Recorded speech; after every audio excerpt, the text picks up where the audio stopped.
monde. Donc, ce soir, je vais vous parler du grand attracteur, mais non, en vérité, le grand attracteur n'explique pas tout, n'explique pas des phénomènes de répulsion et des phénomènes d'attraction qu'on voit dans les sources de mouvement de la galaxie. C'est une conférence que monsieur, parce que c'est pas moi qui le fait, c'est monsieur Daniel Pomarède, comme vous voyez ici, en collaboration. C'est une recherche qu'il a fait avec Hélène Comtois de l'Université de Lyon, avec M. Tully de l'Université d'Hawaï et un autre Hoffman de l'Université qui était le théoricien de l'Université de Jérusalem. Donc, vous voyez, l'astronomie, c'est toujours international, ça vient de partout. Donc, ce soir, hey, merde, je ne vous ai pas partagé mon écran. Mais l'animateur m'empêche de partager mon écran. Donc, est-ce que vous pourriez me donner la permission de vous montrer ma présentation? OK, merci beaucoup. C'est cet écran-là.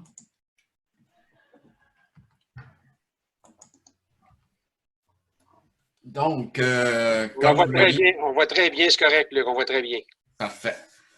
Donc, comme je vous disais, c'est le grand attracteur n'explique pas tout avec Daniel Pomarède, qui est l'auteur de cette conférence-là. Moi, je vais juste vous la vulgariser de façon un peu différente pour les oreilles québécoises et lavalloises.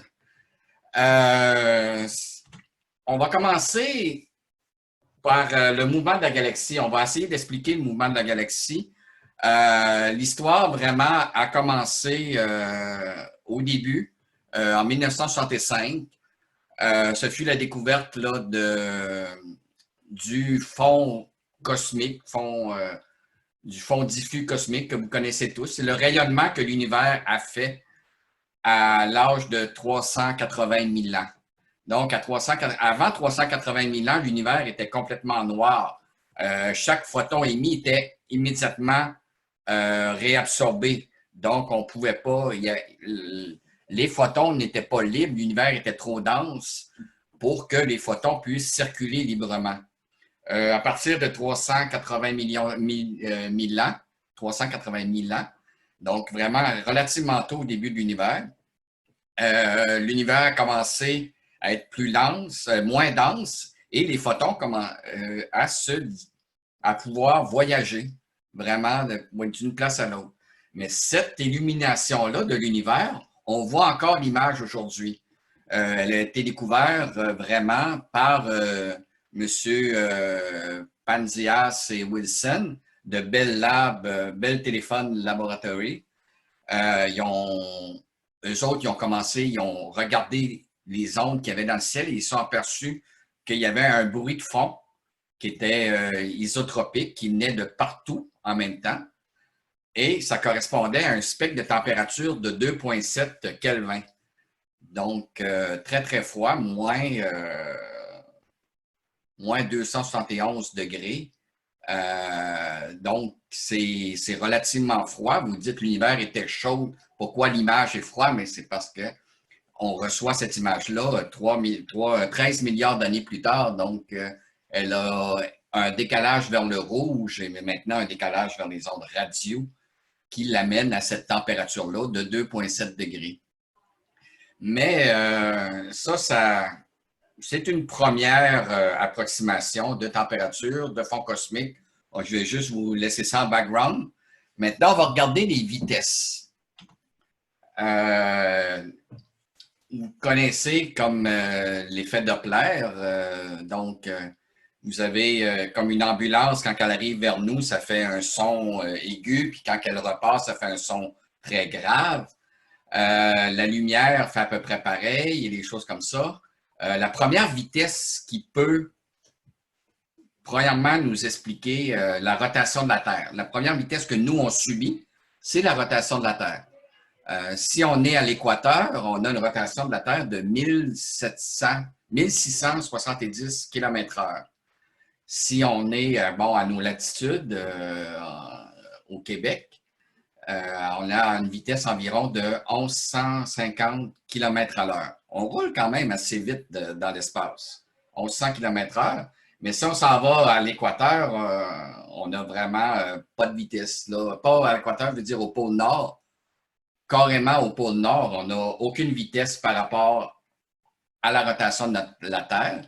Et si on est à l'équateur, mais on va passer à une autre échelle, on va passer en kilomètres par seconde, parce que ça va être plus simple pour les autres chiffres qui s'en viennent.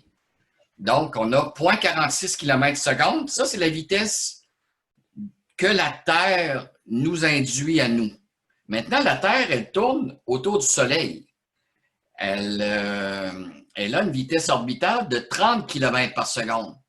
Donc, on a une deuxième vitesse, donc 0,46 km/s, qui est la rotation de la Terre, en moyenne. C'est sûr que si on va à notre latitude, c'est un peu moins, mais c'est négligeable.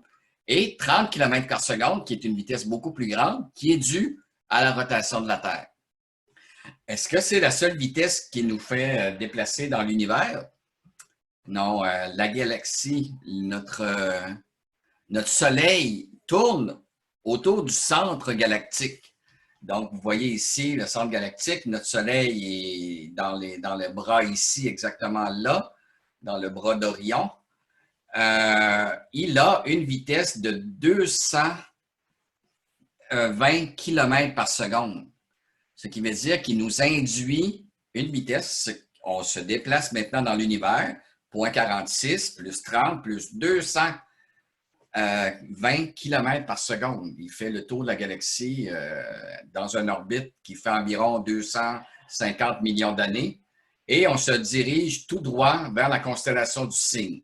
Donc, quand on tourne dans notre galaxie, le Soleil se dirige comme s'il s'en allait vers la constellation du Cygne. Mais la constellation du Cygne, elle s'éloigne tout le temps parce qu'elle tourne aussi avec nous. On a commencé maintenant à faire des expériences pour essayer de voir la galaxie. Est-ce qu'elle se déplace dans l'univers? Maintenant, on a utilisé un avion U-2 en 1976 et on a fait anisotropie expérimentale. Donc, c'est comme ésotérix expérimental, mais c'est plus scientifique. Donc, ils ont mis un radiomètre dans cet avion-là U-2. Juste si vous avez des questions, vous voulez m'arrêter, vous pouvez m'arrêter quand vous voulez. Hein? Il n'y a pas de problème. Activez votre micro, posez votre question et fermez votre micro après. Il n'y aura vraiment aucun problème. Donc, cette expérience-là, il a embarqué dans un avion qui vole en très, très haute altitude, un U-2, vraiment pour voir est-ce qu'il y a d'autres mouvements et vers où on se déplace. Et on s'est aperçu, en analysant les données, et d'ailleurs, la personne qui a fait l'expérience, M.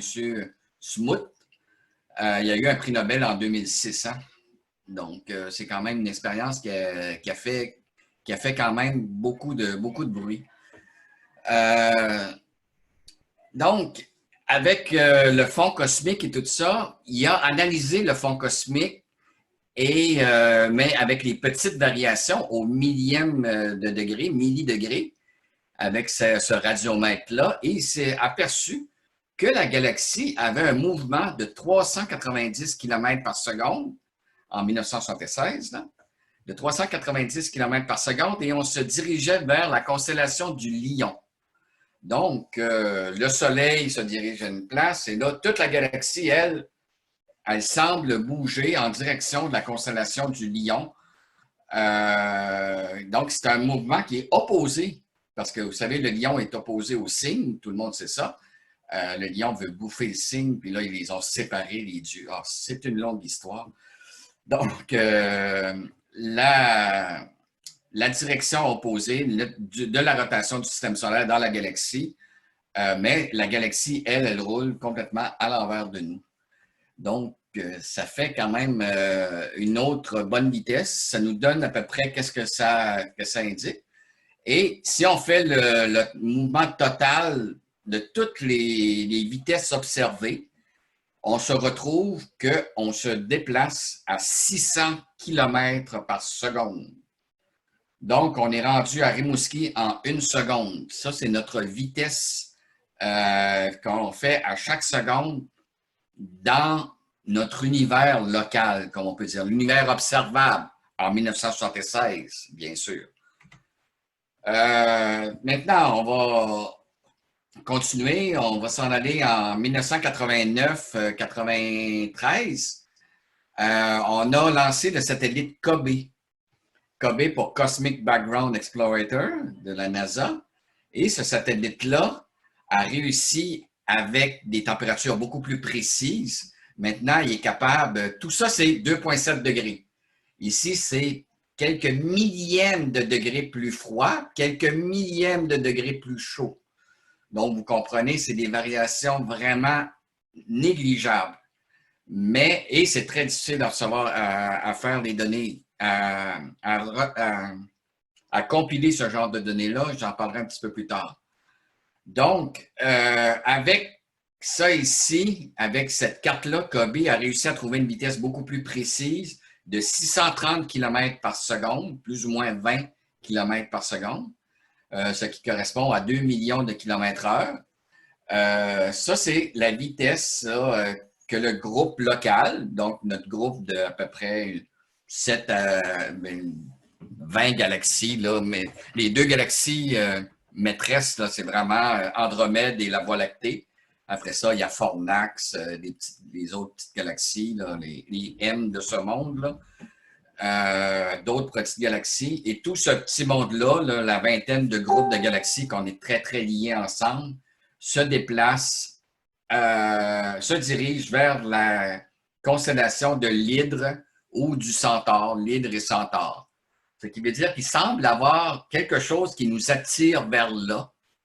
On ne sait pas pourquoi. Les autres choses, on le sait, là. La vitesse de rotation du Soleil dans la galaxie, c'est super simple. C'est la galaxie qui nous emmène. Mais là, pourquoi que le groupe local de galaxies se dirige vers le Centaure, vers l'Hydre?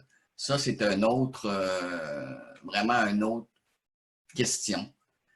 2013 maintenant, plus récent, on a utilisé un satellite beaucoup plus puissant que le satellite COBE. On a utilisé le satellite Planck de l'ESA et on a réussi à avoir des cartes là, vraiment beaucoup plus précises de température et on a pu avoir, avec les modèles de fond cosmique, avec tous les modèles de densité et Blue, on a réussi à identifier vraiment le dipôle, que je vous parlerai tantôt, c'est quoi un dipôle, là, mais la direction vers quoi on se dirige et c'est quoi la source du mouvement.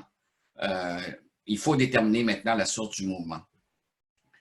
Donc, l'étude des galaxies, dès les années 80, a quand même permis de faire l'étude du mouvement. On prend ça, des phénomènes qui sont comme opposés, c'est la gravité, la force d'attraction, la force fondamentale, c'est la gravité. On ne tiendra pas en compte les autres forces dans cette présentation-là. On va juste être un modèle classique, là, la gravité.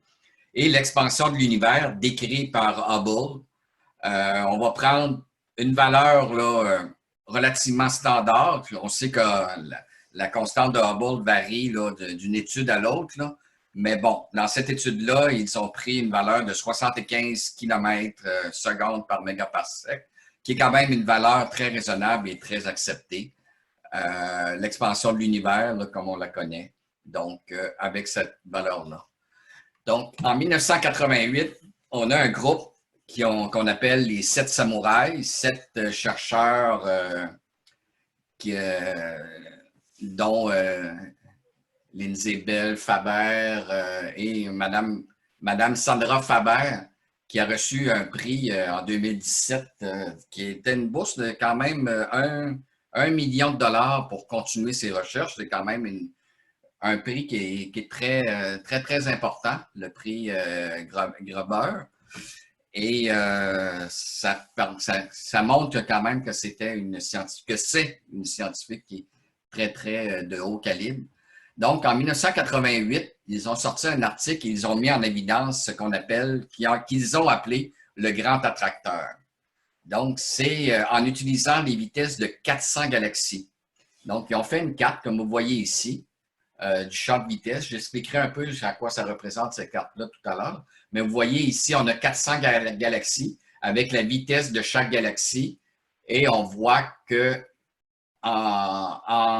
les traits plus foncés, c'est les galaxies qui s'approchent de nous. Les traits plus pâles, comme ceux-là ici, c'est les galaxies qui s'éloignent de nous. Tantôt, ça va être plus visuel, là. Et on se dirige vers un point ici qu'ils ont appelé, eux, le grand attracteur. Ils ont fait un cercle ici, là. Toutes les galaxies semblent, de ces 400 galaxies, semblent s'en aller tous dans la même direction. Pas juste l'amas local, là, tout l'ensemble de 400 galaxies. Tout, ça converge, là, c'est comme un courant cosmique qui est situé à 60 mégaparsecs, là, 200 millions d'années-lumière de nous. Et on se dirige tout droit vers la galaxie du Centaure. Tout droit? Non, pas réellement. Et ce point-là a une masse d'environ 5,4 fois 10 à la 16 masse solaire. C'est quand même énorme. C'est un amoncellement, c'est 20 fois la masse de la mode galaxie de la Vierge. Donc, c'est quand même, c'est très, très, très, très gros comme point, mais on ne le voit pas, le grand attracteur. Je vous expliquerai pourquoi dans la prochaine slide qu'on ne le voit pas. Bien, je peux vous le dire tout de suite. Il est dans la zone qu'on peut appeler la zone interdite, la zone sombre de la galaxie. C'est quoi la zone sombre de la galaxie? Si vous prenez une image, une photo de la galaxie prise au sommet du Mauna Kea, ici, c'est moi là, qui est là en train de regarder l'univers. Ben non, c'est pas moi. Mais c'est pas grave, ça aurait pu. Je peux imaginer. On voit notre galaxie, qui est un amoncellement de quelques milliards d'étoiles, 300 milliards d'étoiles peut-être, et beaucoup, beaucoup, beaucoup de poussière, énormément de poussière. On voit des nuages ici. Et cette zone-là, mais on ne peut pas voir au travers. Pas facilement.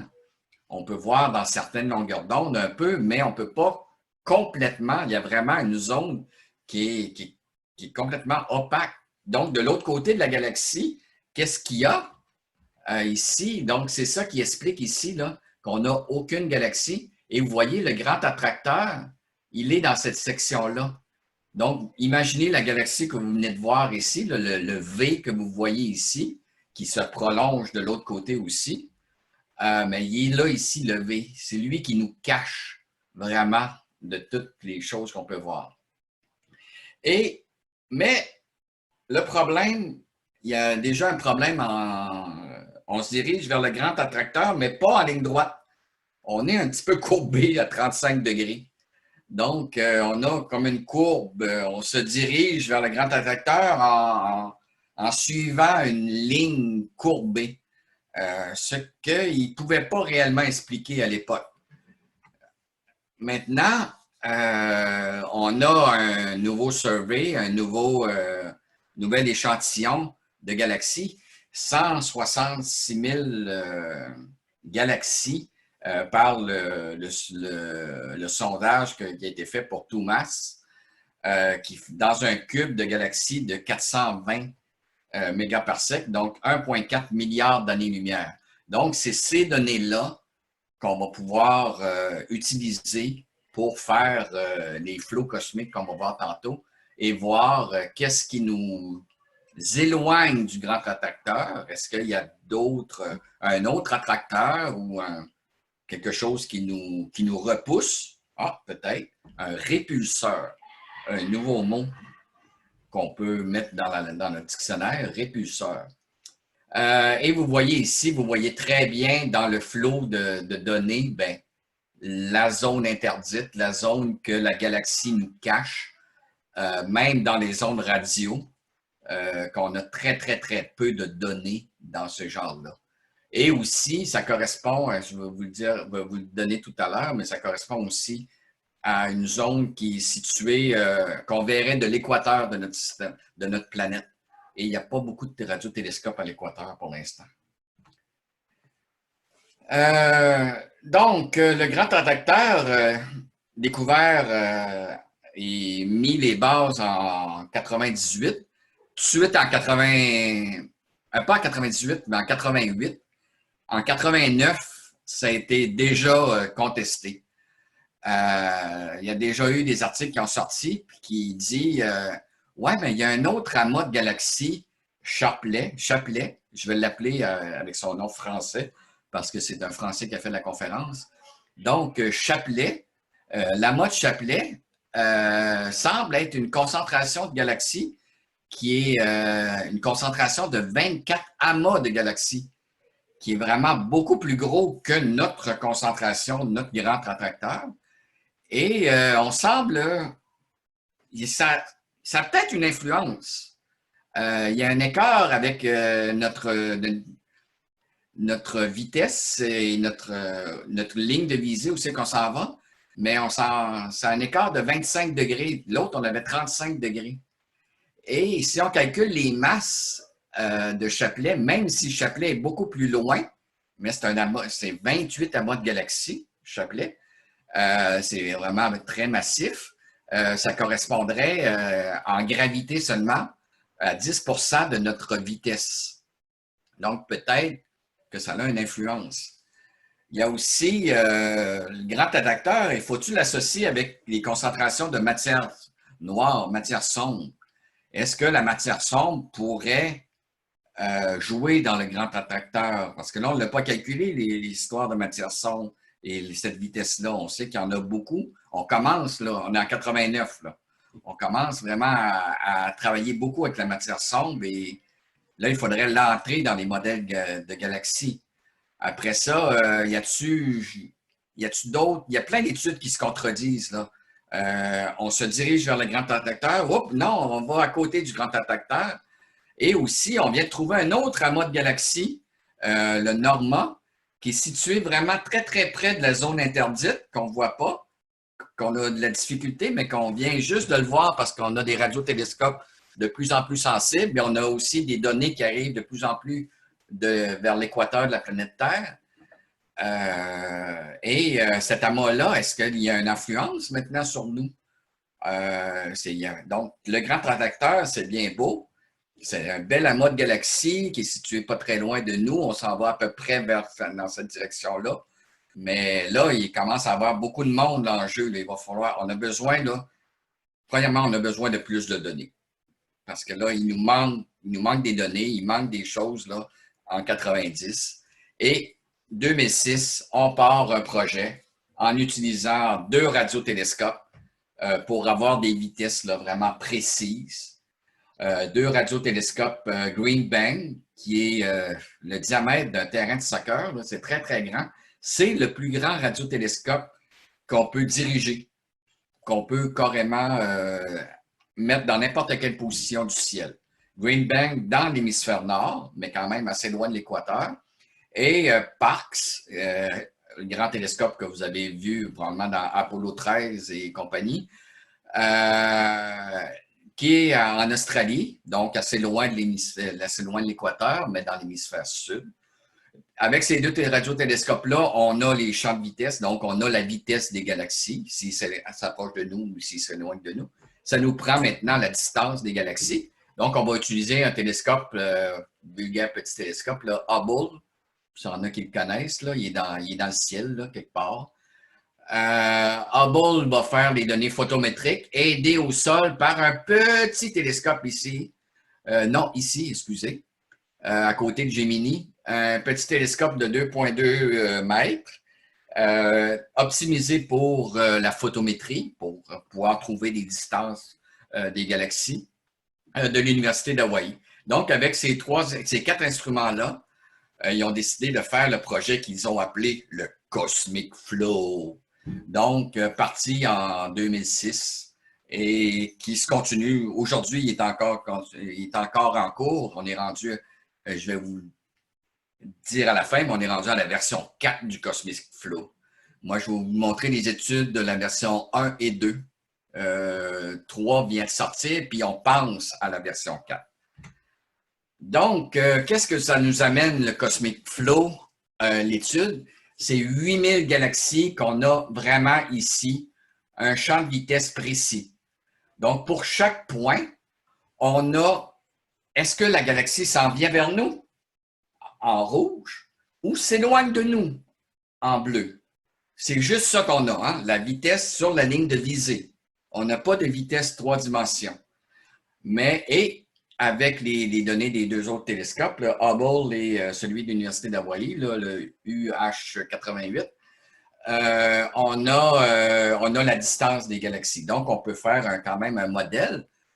On peut donner à bouffer ces vecteurs-là, qui sont seulement des vecteurs 2 dimensions, et on voit ici les zones qu'on ne peut pas voir. On voit vraiment que le premier modèle manque vraiment beaucoup de données ici. Peut-être que Cosmic 3 et Cosmic 4 vont réussir à aller chercher les données plus là.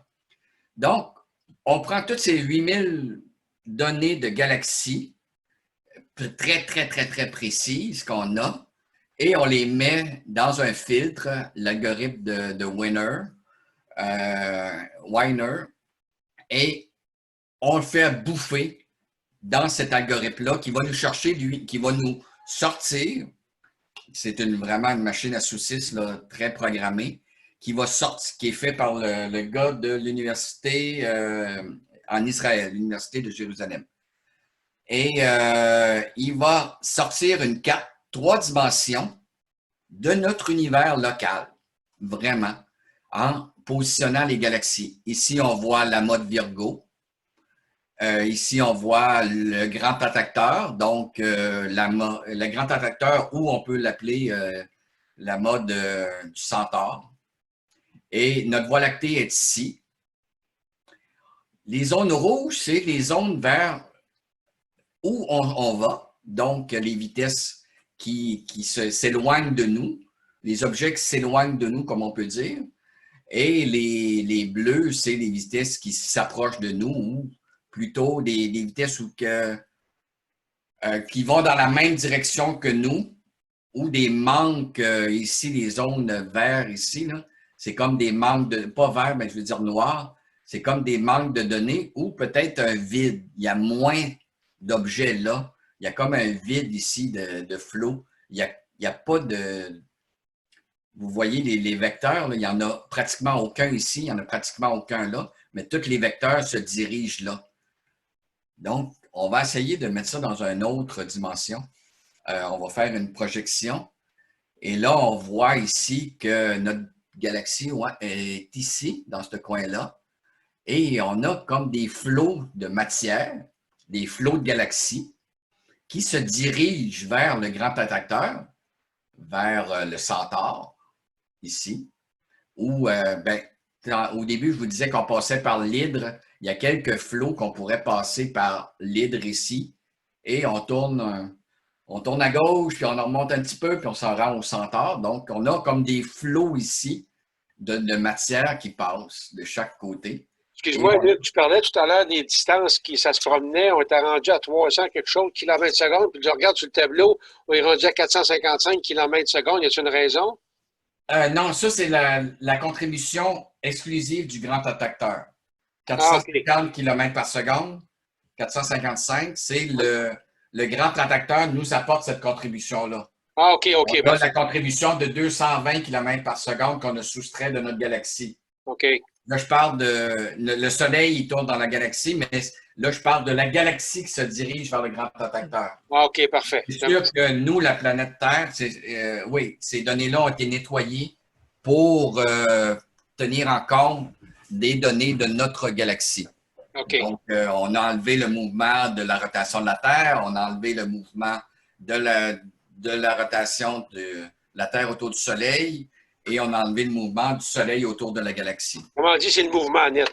C'est le mouvement net de notre galaxie se dirige vers le grand attracteur à 455 km/s. Merci. Se dirige, mais pas en ligne droite. OK. On voit, là, c'est comme des coupes, comme des flots ici. Donc, on commence à voir apparaître des zones vides et des zones beaucoup plus denses dans cette map-là ici. Si on passe, là, on est à, c'est quoi, je pense, c'est 250 millions d'années-lumière, à peu près. Là. Et là, on va passer tantôt jusqu'à 1,4 milliard d'années-lumière. Donc, je vais grossir le scale de l'univers. Là, on est vraiment dans notre univers local on peut le déterminer, notre univers local. C'est ici. On l'a appelé notre super amas de galaxies. Donc, on parle de, ici, on a super amas, on a les amas de Virgo, l'amas du Centaure, grand attracteur, les amas de Lyde. Donc, ici, c'est plein et nous, on est dans un petit amas de galaxies. Notre groupe local, mais on a des amas de galaxies autour. Là, donc, tous ces amas-là ici forment un super amas de galaxies qui sont vraiment reliés. Là. Vous voyez les flots ici. Là. Tout ce beau monde-là sont vraiment reliés gravitationnellement. Et cette super amas de galaxies-là, ben, on va l'appeler l'Aniakea, qui est un nom hawaïen qui signifie, ben, Lani, ça veut dire le ciel, et Akea, ça veut dire la grandeur, l'immensité, ça. Donc, voici, c'est beaucoup de noms en astronomie pour faire honneur aux Hawaïens, vu qu'ils nous prêtent leurs montagnes. Beaucoup de noms en astronomie, on utilise des noms hawaïens. J'ai une question. Oui. Si tu reviens deux diapos avant, l'autre. Celle-là? Non, celle-là. En haut, c'est tout noir. La suivante. En haut, c'est tout noir. Oh, oui, c'est une projection. C'est ce graphique-là ici qu'on a projeté en 3 dimensions. Donc, pour l'instant, le survey Cosmic Flow 1 n'avait pas de données dans dépasser cet univers-là. Là, on parle seulement de la zone ici que je mets ici, l'Aniakea, donc de super amas de galaxies locales à nous, l'Aniakea. Et donc, c'est seulement lui ici. Oups. C'est seulement lui ici qui est représenté par ces frontières ici. OK, mais quand même, en haut, c'est noir. Oui, c'est le noir. Pour l'instant, on n'est pas rendu là. OK. Donc, Chapelet va être dans le noir. Là. Lui, il est à l'extérieur. Ça, c'est seulement pour dire, c'est un modèle 3 dimensions, comme si j'avais sorti la caméra. Là. Et je fais seulement un modèle 3 dimensions de notre super amas de galaxies. Puis je tiens pas, j'efface tout le reste qui est à côté. C'est bon. Donc, c'est pour ça, pour garder notre grand attracteur, qu'on va détrôner rapidement. Là, oui. On va aller voir c'est quoi ce qu'il y a dans le noir. Et bien, ici, on le voit, là. Le noir, là, ça c'est toute la zone qui était noire. La zone qui était ici, c'est la zone que vous voyez. Et tout le noir, c'était ça ici. Donc maintenant, si on arrive, on est rendu à 2014, Cosmic Flow 2, on rentre beaucoup plus de galaxies, on a beaucoup plus de volume, et là, on a beaucoup plus de données. Et on peut aller chercher maintenant le super amas de Chapelet, le super amas de Coma et le super amas de Persée. Donc, c'est 3 super amas qui sont autour de notre super amas qu'on a appelé l'Aniakea. Et vraiment, là, ici, et on voit que quand même, il va y avoir des connexions entre ces super amas-là. Ça a fait une publication dans la revue Nature, ici. Et si on le va dans vraiment carrément notre univers local, là, si on met toutes les galaxies qui sont dans notre super amas, avec ici la zone interdite où c'est qu'on ne voit pas, à cause de du disque de notre galaxie, on a ça. Maintenant, 2014 à 2017, là, on est rendu dans la deuxième partie de l'étude, Cosmic Flow 2. on a beaucoup plus de données et là, on est capable de tisser une web, une toile qui va relier les super amas de galaxies. Donc, les 4 super amas de galaxies, on va être capable de les relier et là, on va faire et trouver aussi des canaux. Vous voyez, toutes les galaxies ont l'air à s'en aller et à passer par des canaux entre ça. Donc, c'est pas tout le monde se déplace vers la gauche dans un mouvement là, aléatoire, là, je veux dire, où tout le monde se déplace dans toutes les directions, ou s'en va vers le grand attracteur, qui n'est plus vraiment, il est ici. Nous, on est dans ce coin ici. Le grand attracteur est ici, mais on se dirige probablement plus vers Chapelet, qui est beaucoup plus gros derrière, mais la gravité, n'oubliez pas, c'est l'inverse du carré. Donc, même s'il est beaucoup plus gros, comme il est plus loin, il n'y a pas nécessairement, il y a autant d'attraction sur nous que le grand attracteur qui est plus petit, mais plus proche. Donc là, on est rendu à 1 milliard d'années-lumière.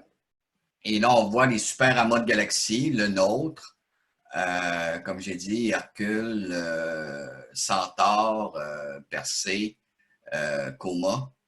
Donc, on est là et on est tous reliés là, par des genres de tuyaux que les galaxies se promènent à l'intérieur de tout ça.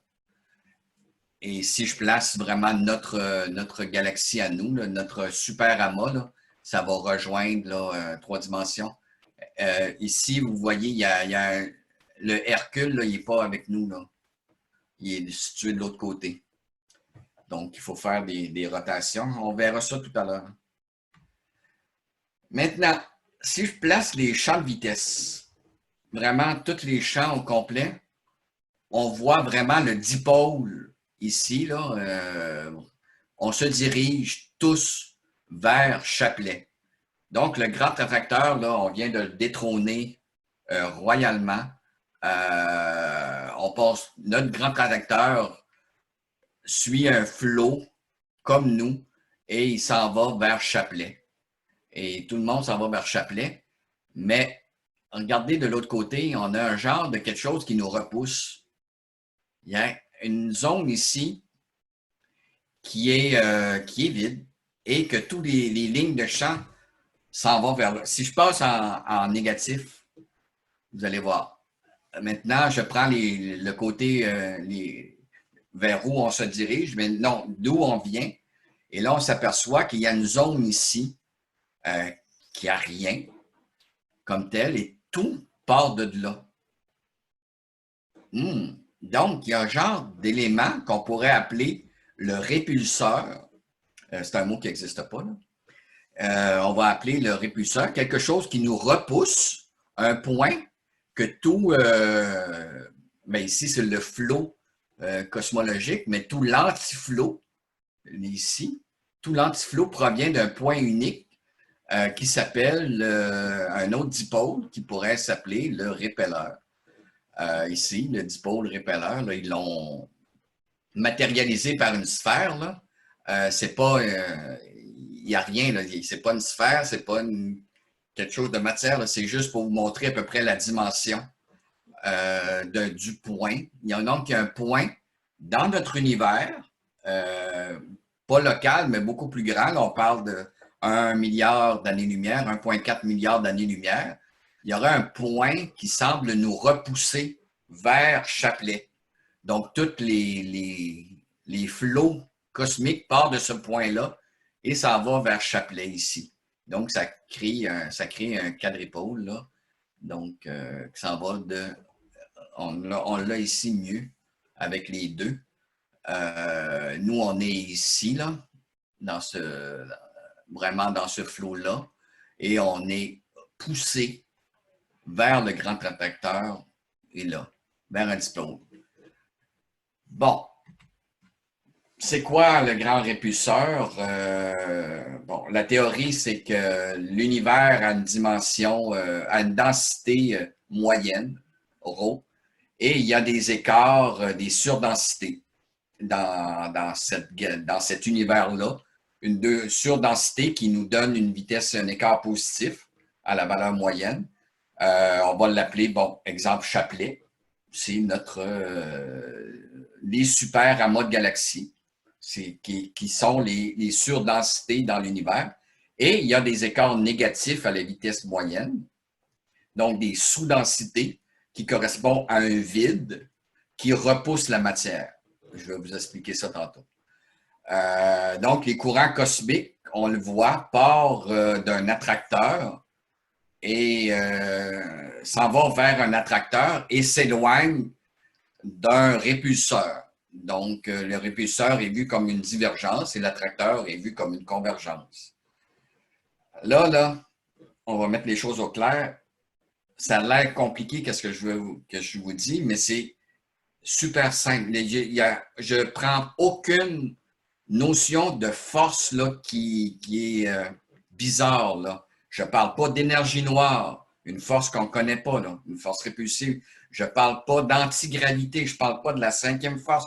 Je parle exclusivement de la gravité. On est dans un modèle classique, on est dans un modèle cosmologique classique, qu'on est simplement régi par la seule force, c'est la gravité. That's it, that's all. Il n'y a aucune autre force là-dedans. Donc, tout ce que je vous montre ici s'explique par un modèle super simple, la gravité comme on le connaît. Maintenant, j'ai dit que le vide nous repoussait. Il y en a qui vont dire what the fuck? C'est contre-intuitif hein, de dire que le vide produit une force de répulsion parce que, j'ouvre une parenthèse, si on prend en météo des cyclones et des anticyclones, on a les notions de pression, haute pression, basse pression, et la haute pression, les choses vont s'en aller vers la basse pression, tout le kit. Donc, ça veut dire c'est l'inverse, là. On va essayer de remplir le vide. Non, il faut repenser ça de façon différente, là. Je vais vous expliquer que le vide, il repousse en vérité. On n'est pas attiré vers un vide, mais on est repoussé par un vide. Donc, je vais vous montrer un petit modèle très, très simple.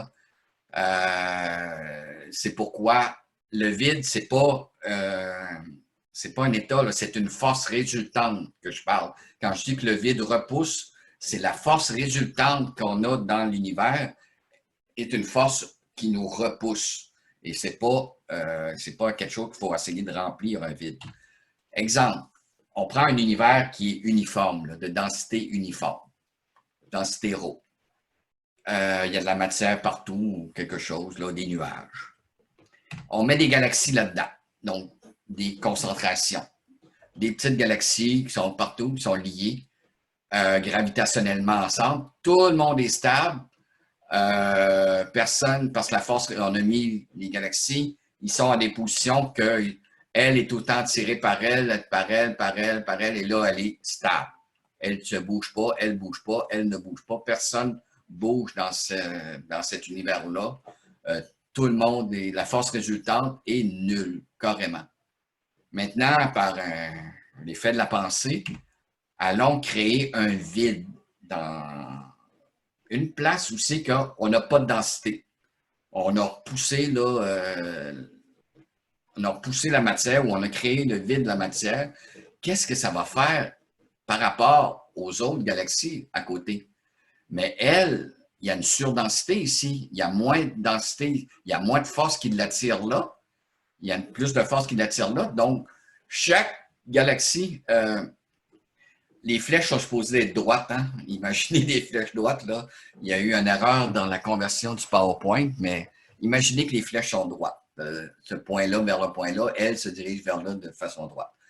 Donc, chaque galaxie va essayer de s'éloigner du vide, va essayer de s'éloigner du vide, parce qu'il va être attiré par une densité supérieure qui est située de l'autre côté. Ici, il y a moins de gravité. La gravité ici, elle est nulle. Donc, la gravité est plus forte de l'autre côté, ce qui veut dire que plus qu'on s'éloigne du vide ici, moins qu'on est affecté. Mais quand on est près du vide, on est très affecté, puis on essaie de s'éloigner le plus rapidement possible. En vérité, on n'essaie pas de s'éloigner, c'est qu'on est attiré. C'est qu'il n'y a plus de gravité qui qui nous retient derrière nous. Donc, on est attiré par les choses qui sont devant nous. Prenons la matière que j'ai enlevée ici, puis allons la déposer là. Oups. Je la dépose ici. Donc, j'ai un vide ici et j'ai une surdensité ici. Et donc, les galaxies vont être attirées vers cette surdensité-là. Et ils vont être encore plus attirés s'ils sont entre la surdensité et le vide. Donc, cette galaxie-là est très, très, très attirée. Tandis que celle-là ici, qui était tantôt très repoussée, va être moins repoussée parce qu'il y a une surdensité de l'autre bord qui va l'attirer un peu. Elle va quand même être repoussée, mais de façon moindre. Mais celle-là ici va être de façon supérieure. Et ici, l'autre galaxie qui devait s'en aller de l'autre côté, maintenant vers l'attraction, elle s'en va là. Donc, c'est ce que j'appelle ici mon attracteur. Et ici, j'ai mon répulseur. Donc, le grand attracteur, ou on ne peut pas l'appeler le grand, là, on va l'appeler chapelet, là, parce que c'est lui vraiment le grand attracteur. Là, donc, la constellation que nous, on a appelée en 1988, le grand attracteur, c'est simplement dans notre univers local, là, dans notre super amas local. Mais dans notre groupe d'univers où c'est qu'on est situé, l'attracteur, c'est chapelet.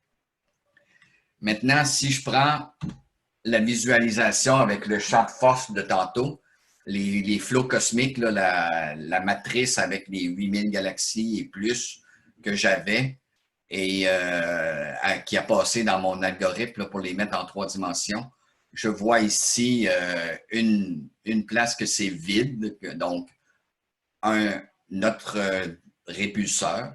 Et je vois ici une place où tout le monde converge, donc notre attracteur. Et si je mets vraiment ici notre univers local, 1,1 milliard d'années-lumière environ, là. Ici, ça correspond à Chapelet, évidemment. Nous, on est là. Et ici, ça correspond à rien. Pourquoi qu'on n'a pas vu ça avant? Mais là, si je peux mettre une sphère ici, là, pour montrer les dipôles, parce que en physique, on aime ça parler de dipôles et de quadripôles. Donc, tout le monde en dipôle, on va dans une direction. Quadripôle, mais c'est un ensemble. On part d'un dipôle et on s'en va vers un autre dipôle. Donc, ça fait un quadripôle, en particules élémentaires. Donc, ça nous donne vraiment un système là, complet et un système stable ici. Notre univers local, local. 1 milliard d'années, 1,4 milliard d'années, on est quand même tous liés ensemble. Une place qui est vide et une place qui est pleine, qui est l'amas de Chapelet, qui est un 28 amas de galaxies, un super amas, qui est beaucoup plus dense que notre super amas. Luc? Oui. Donc, le répulseur, ça pourrait être la source du Big Bang qui n'est plus là? Non. Non, on n'est pas là. Non. Non, je vais en parler tantôt, là, mais c'est pas la source du Big Bang qui est plus là comme tel. Là. C'est un vide, c'est un manque de matière dans la toile cosmique. Donc, simplement que la toile cosmique, l'univers. Là, on est dans notre univers local, là, on est juste à 1 milliard d'années. L'univers est de 80 milliards d'années. Le Big Bang. Non, on n'est même pas dans le.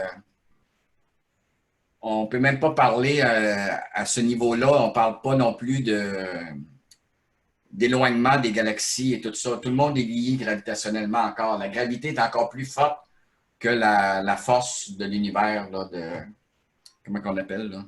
L'énergie. Pas l'énergie sombre, parce que là, on est dans un autre domaine, là. Mais on n'est pas encore dans l'éloignement double encore ici. Là. Donc, le répulseur est proche. Hein? Donc, le répulseur, oui, il est très, très proche de nous. Très, très proche de nous. Ça a fait une publication, c'est quand même des données sérieuses là, que je vous parle. Ça a sorti dans Nature en janvier 2017.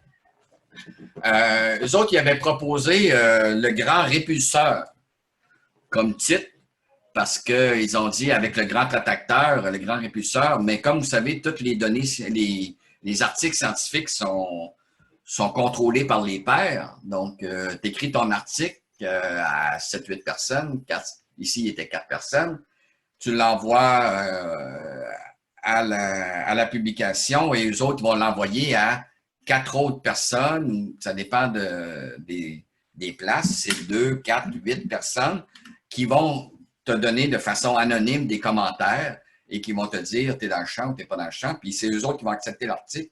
Et si tu ne fais pas ce que les autres te disent, mais là, tu ne pourras pas publier.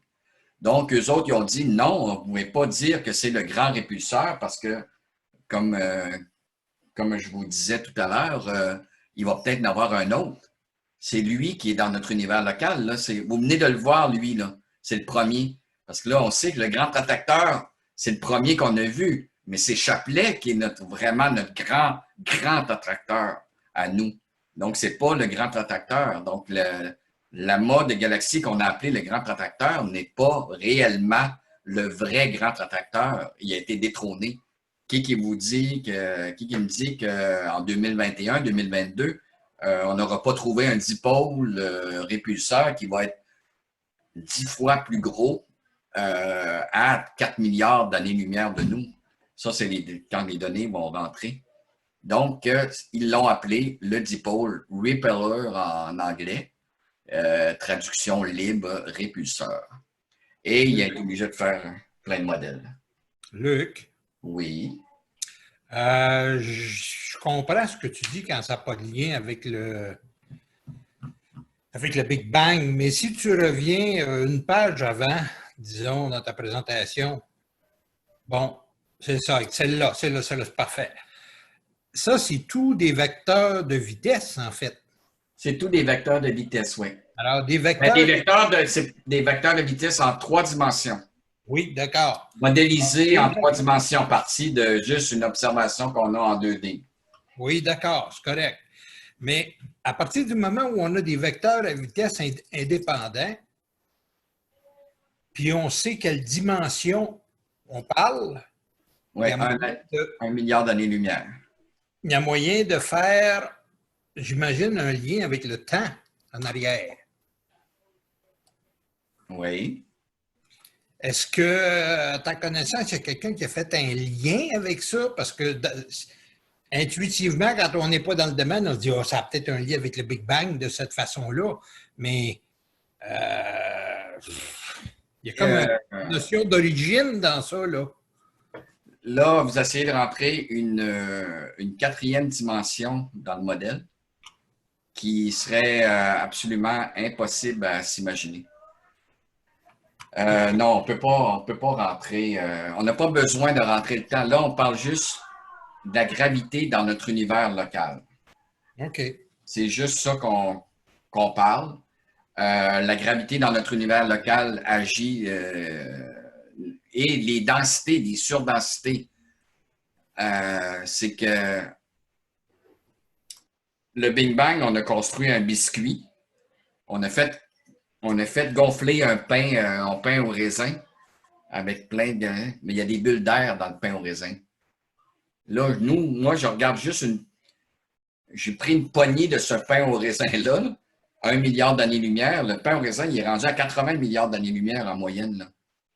J'ai pris seulement une poignée de 1 milliard d'années-lumière, puis je regarde, on a une bulle d'air dans ce morceau de pain-là là, que je prends de la galaxie. Et on a comme des surdensités ici, là, vous voyez.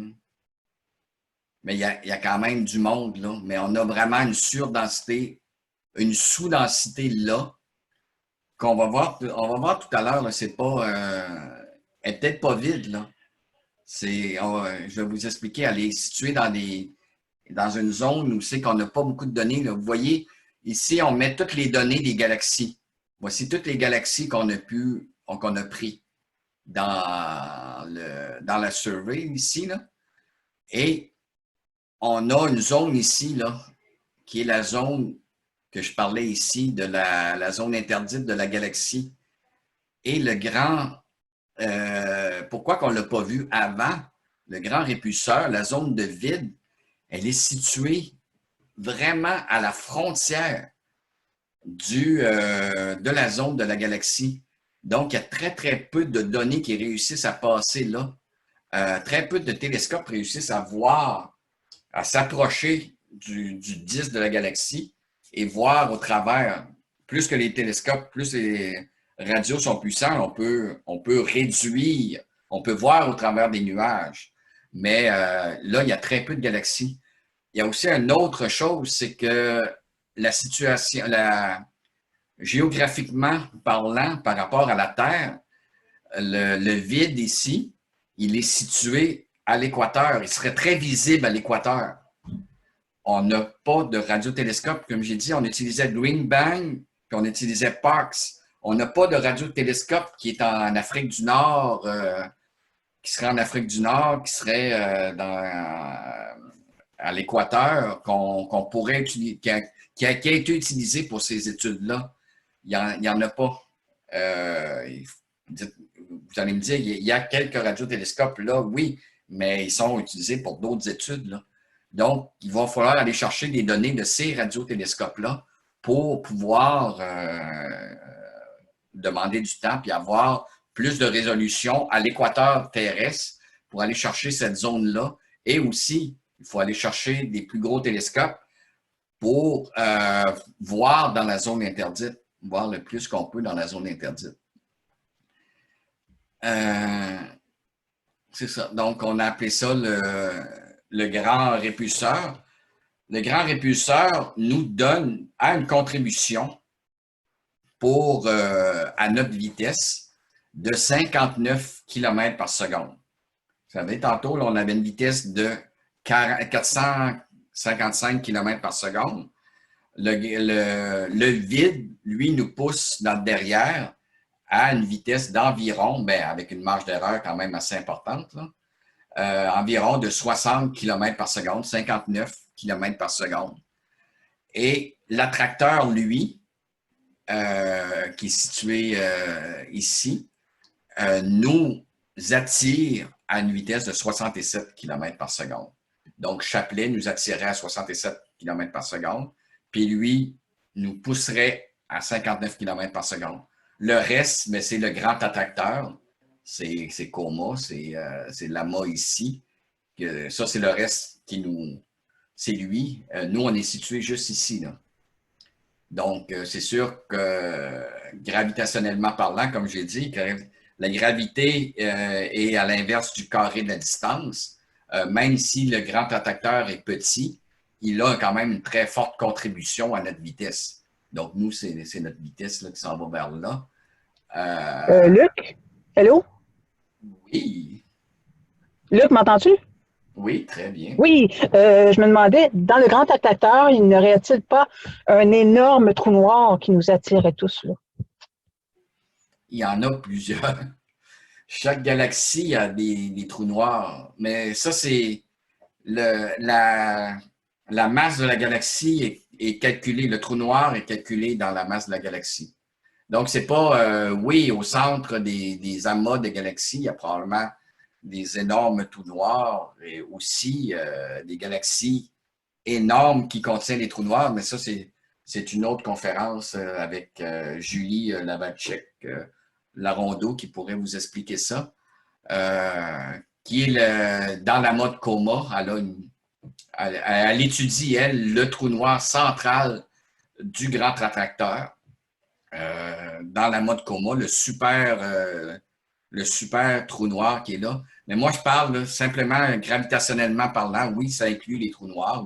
C'est sûr, dans Chapelet, il y en a aussi. Il y en a là. Mais ici, ce n'est pas les trous noirs. Là. Parce qu'un trou noir correspond à de la matière aussi, la matière qui est concentrée. Moi, le grand répulseur, c'est un vide. C'est un manque de matière. Il n'y a pas de galaxie. Il y a un trou noir, il va y avoir une galaxie qui va aller avec... On sait que les trous noirs, là, ils sont très, très lumineux, finalement. Ils ne sont vraiment pas noirs. Ils ne sont pas invisibles. On les voit très bien, les trous noirs. Il y a du gaz autour, il attire du gaz. Ils sont au centre d'objets qui sont hyper massifs. Mais là, ici, on ne parle pas de... Le répulseur, ce n'est pas du trou noir. Non, je parlais du grand attracteur qui Le serait grand un... attracteur, oui, il y a un trou noir supermassif à l'intérieur. Julie Lavachek-Ronaldo, moi, j'avais piqué une de ses conférences. Hein.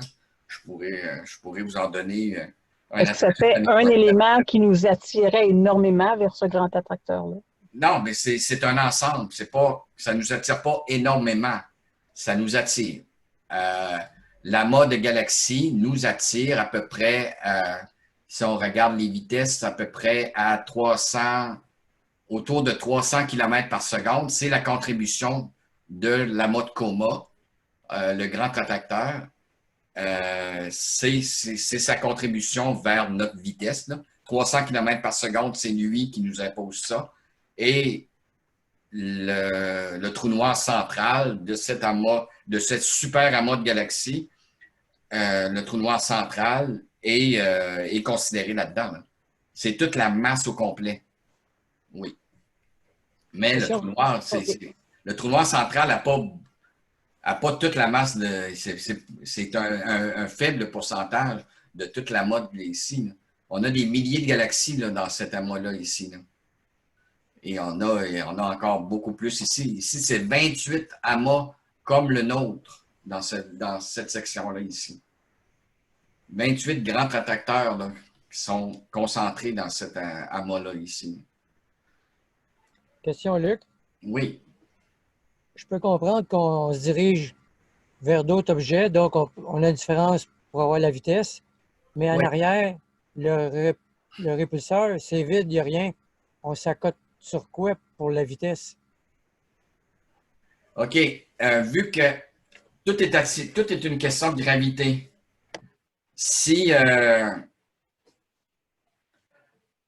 suis un astronaute et je me mets entre le Soleil et la Lune, je vais être attiré par quoi?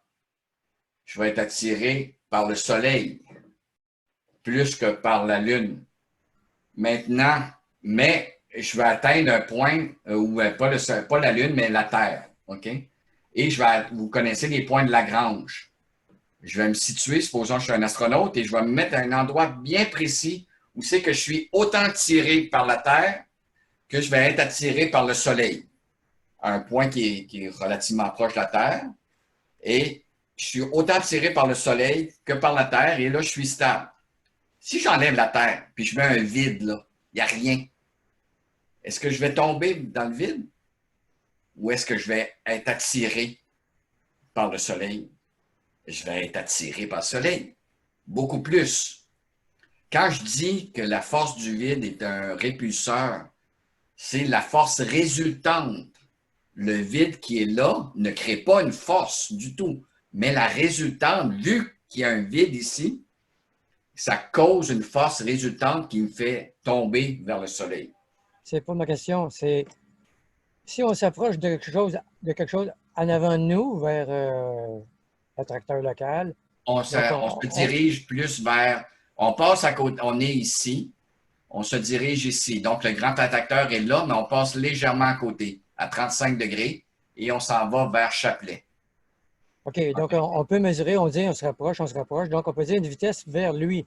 Mais en arrière, si c'est vide, on s'éloigne de rien. Comment on peut mesurer cette vitesse-là de 59 marquée en bas? Non, la contribution, s'il y avait, ici, on mettait autant de densité, supposons Hercule, là, je l'emmène ici, avec Persée, je m'emmène Hercule là, puis je bouche je mets de la matière ici. On se déplacerait vers Chapelet, 59 km/h de moins vite.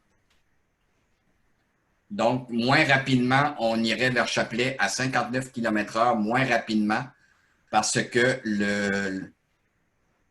il y aurait de la matière ici. Comme il n'y a pas de matière, la force résultante, ça fait qu'on est plus attiré vers Chapelet à cause que la densité, on a un problème de densité, là. Ici, oui. on a un problème avec la densité. On a un trou là et on a attiré plus rapidement que si on n'avait pas ça. Et le plus rapidement, là, il correspond à 59 km/s. Mais si je mets de la matière ici, là, au lieu de se diriger vers Chapelet à 455 km par seconde, on se dirigerait vers Chapelet à 400 ou 395 km par seconde. On l'appelle relâcheur plutôt que répulseur. J'ai pas compris le. Si on le nommait relâcheur plutôt que répulseur. Ouais, disons que la traduction est peut-être mauvaise, oui. C'est beau. Donc, j'avais une vidéo qui part pas. Ça, c'est l'oreille interne. C'est l'oreille interne. Ici, c'est le petit cerveau. Mais le vide, là, c'est Donald Trump, là, son cerveau avec ses grandes oreilles. Ah! On dit des niaiseries, hein? Et pourquoi que ma vidéo ne part pas? Mais c'est pas grave. C'était la même chose. Elle part. OK. Donc, ça, c'est un résumé de la conférence maintenant. Avec les ondes radio, avec le fond cosmique, avec la cosmologie, on a réussi à trouver que on est là ici et notre champ de vitesse, nous, on se dirige dans une direction quelconque, qui est bien précise, à 631 km par seconde. Ce 631 km par seconde, il est influencé par plusieurs choses. On l'a vu tantôt. Et si je prends un univers ici, j'avais dit 1,4, mais c'est 1,7 milliard d'années-lumière. Donc, une portion de notre univers, et on met tous les champs de vitesse qu'on voit, qu'on réussit à prendre en observant toutes les galaxies qu'on a observées. On s'aperçoit qu'on a comme 2 dipôles dans les champs de vitesse. On se dirige vers quelque chose qu'on appelle Chapelet, qui est un amas dans l'hydre et dans le centaure. Et on a un répulseur qui est vraiment situé dans notre galaxie, de l'autre côté de notre galaxie, donc on ne le voit pas comme tel, et qui est vraiment sur le bord, qui est un vide qui nous repousse dans le champ de galaxie. Sur ce 630 km par seconde, il y a des influences, là, vraiment. Le vide, à cause qu'il y a un vide, on a une force résultante de 59 km par seconde. À cause qu'on a Chapelet, on a une force résultante de 67 km par seconde. À cause qu'on a un grand amas de galaxies proche de nous, donc le grand attracteur, qu'on a appelé le grand attracteur, lui contribue à notre vitesse d'à peu près de 400 km par seconde. Donc, toutes ces vitesses-là cumulées, là, ça fait qu'on a un déplacement complet. Maintenant, on peut voir là, si on se promène là, en 3 dimensions. Là. Voici notre univers local, notre super amas de galaxies qu'on va appeler la Néakea. Donc, ça, on est vraiment très lié gravitationnellement avec eux autres. Donc, tout ce groupe-là se déplace comme dans un bloc, comme on peut dire. Donc, Coma, le grand attracteur, le petit ici, là, que j'ai oublié le nom. Et Hercule, c'est un autre amas, super amas, et Chapelet, c'est un autre super amas. Mais tout ce beau monde-là se dirige vers là ici. Maintenant, si on agrandit à 3, 4, 5 milliards d'années, c'est sûr qu'on va trouver d'autres choses. Là. Ça, on a une étude pour la toile locale, donc de 1,7 milliard d'années. Et voilà, on se promène là-dessus ici. Là. Donc ici, on a vraiment une sous-densité. Il nous manque vraiment de la densité ici. Pourquoi? C'est pas clair. C'est pas clair encore. Il faut plus de données. Plus de données, plus de données. On a très, très peu de données ici. Vous voyez, il y a relativement beaucoup plus de flèches qui partent de là que de flèches qui partent vers là.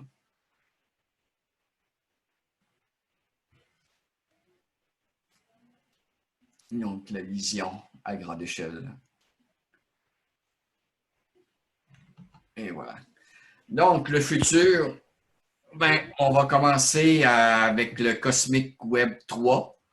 Donc, on va passer de 8000 galaxies à 18 000 galaxies. Donc, le Cosmic Web 3, les publications ont sorti en mai 2020. Donc, si je regarde, oh, on est en mai 2020. Donc, ça commence à sortir. Donc, le Cosmic Flow 3, 18 000 galaxies avec des données qui ont été prises par le satellite Spitzer qui est à sa retraite. Mais là, ils ont toutes épuré les données de ce satellite-là et ils ont été chercher les vitesses des galaxies.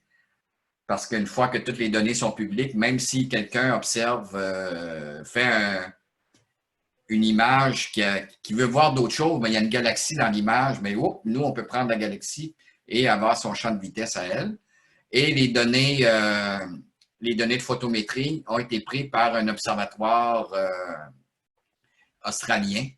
Donc, ici, et l'autre, un observatoire en UK, là, donc hémisphère nord et hémisphère sud. Vous voyez encore qu'on a une lacune avec l'équateur qui va probablement être corrigée. Là, on va attendre les données, mais avec 18 000 vecteurs, on va avoir plus d'idées de ce qui se passe. Et un deuxième futur, ça va être maintenant que le Cosmic Flow 3 vient de sortir, il travaille sur le Cosmic Flow 4. Vous savez qu'en Afrique du Sud et en Australie, ils se sont entendus pour construire le SKA, le Square Kilometer Array. C'est un radiotélescope, c'est une forêt de radiotélescopes. Vous voyez une des antennes ici, il va y avoir des milliers d'antennes comme ça, distribuées en Afrique du Sud, ils vont en distribuer aussi dans le nord de l'Afrique. Donc, en Afrique du Nord, un peu partout. Des petits spots d'antennes. Et donc, ça va couvrir aussi l'équateur. Et il y a une partie aussi qui va aller en Australie. Donc, on va avoir vraiment un flot d'antennes énorme qui va donner comme si c'était une antenne de 1 km² quand elle va être en opération.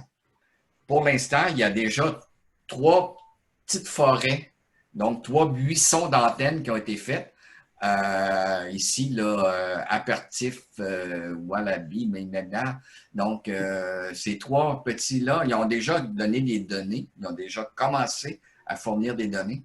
Et on a à peu près 10 000 nouvelles galaxies qu'on va avoir les flots de données qui vont rentrer grâce à ça.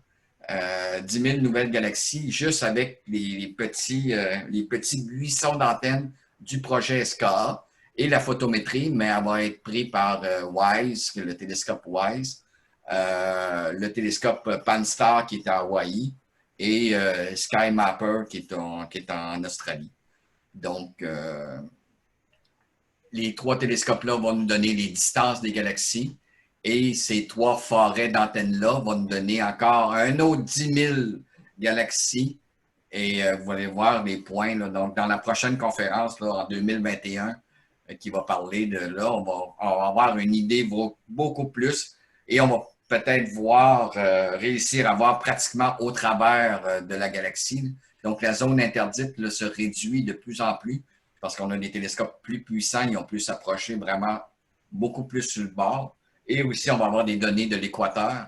Donc, on va pouvoir vraiment avoir plus de données. Là-dessus, c'est chaque pays investit séparément? L'Afrique du Sud investit beaucoup, énormément. Et l'Australie investit aussi. Juste pour vous donner une idée de l'Afrique du Sud, comment ils investissent, j'étais à une réunion, j'étais pas à une réunion, moi, j'étais pas invité, j'étais juste, j'allais visiter le télescope et en même temps, j'en ai profité pour qu'il y avait une réunion avec le ministre de la Science de l'Afrique du Sud était là. Et il commençait à parler qu'est-ce qu'on devrait faire, le côté optique du SKA, parce que ça a toujours besoin du côté optique, le côté radio, mais on veut avoir un côté optique. Et ils parlaient de leur télescope, parce qu'eux, ils ont un télescope de 11 mètres. Et à l'époque, c'était un télescope qui est une réplique d'un télescope de 11 mètres qui était au Texas. Et il ne fonctionne pas en Afrique du Sud parce que le niveau d'humidité n'est pas du tout le même. Ils ont tombé d'un niveau. Le télescope a été conçu pour un niveau d'humidité de 15 %. Et où c'est qu'il est en Afrique du Sud, il y a un niveau d'humidité d'environ 70 %. Donc, il faut faire la collimation 3 fois par nuit. Il faut collimer le télescope 3 fois par nuit. Ça prend 1 heure à chaque fois. Donc, vous comprenez que le télescope est très, très peu performant, même s'il est de 11 mètres. Donc, le ministre, c'était pas un point, il s'informait simplement de qu'est-ce qu'on fait. Est-ce que le côté optique, ça va bien? C'était pas un point à la réunion. Et là, il dit ça, mais là, il dit, mais qu'est-ce que ça prend pour corriger ça? Ah, bien, il faudrait construire un télescope de 8 mètres. Ah, OK. Ça coûte combien un télescope de 8 mètres? Ah, ben, on pourrait le construire pour une centaine de millions, 100 millions. OK. Ben, allez-y. Je vous débloque le budget. C'était pas un point à l'ordre du jour. Et il vient de débloquer 100 millions de dollars pour ce projet-là qui n'ont même pas discuté. Ça a été une discussion de 2 minutes. Donc, vous voyez que l'Afrique du Sud investit plus que tous les pays dans le monde. Jean-Marc, vas-tu débloquer des bains à soir? Ben, c'est ça, j'aimerais savoir son numéro de téléphone de ce monsieur-là. Ah oui. Donc, c'est ça. Si ça vous intéresse de lire des choses sur... mais c'est sûr que ça date de 2017. Là, les nouvelles slides vont sortir probablement bientôt avec Cosmic Web 3 et les premières galaxies de Cosmic... pas Cosmic Web, mais Cosmic Flow 3, leurs 10 000 galaxies qu'ils ont rajoutées, plus les 10 000 autres que 4 va rajouter. Ça va sûrement être mieux, mais quand même, vous avez déjà des bonnes lectures de Hélène Comtois en français, Le voyage du flot de galaxies, ou en anglais, mais traduit aussi en français. L'univers est une éponge, comme je disais. Il y avait comme des bulles d'air dans notre pain au raisin de Hubert Reeves. Il n'y a pas juste des surdensités, mais il y a des sous-densités qui créent des webs, là. Donc, c'est ça. C'était ça que je voulais vous parler aujourd'hui. Ben, merci beaucoup. Merci beaucoup, Luc, pour ta présentation.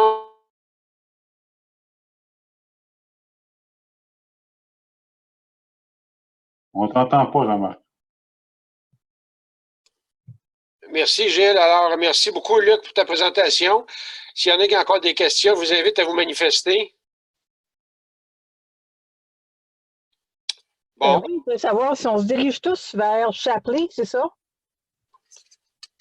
Toutes l'agglomération de clusters, là, on se dirige tous vers Chapley. Ça prendrait combien de temps en termes de millions d'années? Ouvrez ton micro, Luc. On va aller mettre de l'essence. Qui a fermé mon micro? Hey, vas-y, Luc. Ça prendrait combien de temps? Oui, il va falloir aller mettre de l'essence vraiment longtemps. Regardez, Andromède se dirige vers nous, puis ça va y prendre 4 milliards d'années pour se rendre. Pensez, et là, on est vraiment très local, pensez qu'on part d'ici, puis on se dirige à 1 milliard d'années-lumière, à une vitesse de 600 31 km par seconde. Là. Ça va prendre beaucoup d'années. Oui, j'en doute pas. On va être mort. On va être mort. Non, on se dirige vers là, mais il faut comprendre que tout le monde se déplace aussi. Là. Lui aussi, on ne va pas tous se ramasser dans un seul morceau. Là. Tout le monde tourne vers là. C'est comme un centre de gravité qui se dirige. Là. On ne va pas tomber dans le chapelet dans 20, 30, 100 milliards d'années-lumière ou 500 milliards d'années-lumière. On ne va pas tout le monde se retrouver là, ici. Là. C'est qu'on est on est un flot au complet qui se déplace. Donc, tout le monde tourne gravitationnellement et nous, on se dit, on tourne vers là, mais lui, il va sûrement, si on le place dans un univers plus grand, lui se déplace aussi, là. Et en plus, nous autres, on est poignés avec les Oui, microbes. c'est ça, pensé. Ouais, au moins, il ne ressemble pas au COVID, celui-là. Ouais. Luc, Oui. dis-moi donc, est-ce que je me trompe en disant que. Là, je te regarde là, même si la caméra est là. Pardon? Ah, OK. Me trompes-tu en disant que ce qu'on voit là, c'est un snapshot, c'est figé dans le temps, ça? C'est à notre époque. C'est figé dans le temps et chaque point n'a pas le même temps. Oui, exactement. Alors, Ce temps ici. évaluer le temps que ça va nous prendre pour se rendre là ou y aller à reculons, comme j'avais dit tantôt, m'étais posé la question tantôt, c'est pas vraiment, comme tu dis, c'est ajouter une 4e dimension à tout ça, puis en plus que... Est inutile dans cette présentation-là. Parce qu'on parle simplement de gravité, là, ici. Même si cet objet-là est 1 milliard d'années plus jeune que ce qui est là, mais il est quand même, c'est la gravité qu'on ressent, nous. On n'a pas à mettre le temps là, dans cette portion-là. On n'a pas besoin de considérer le temps. C'est vraiment la gravité que nous, on ressent à l'heure actuelle. Oui. Et 1 milliard d'années, il ne changera pas de gravité, là. Autre question?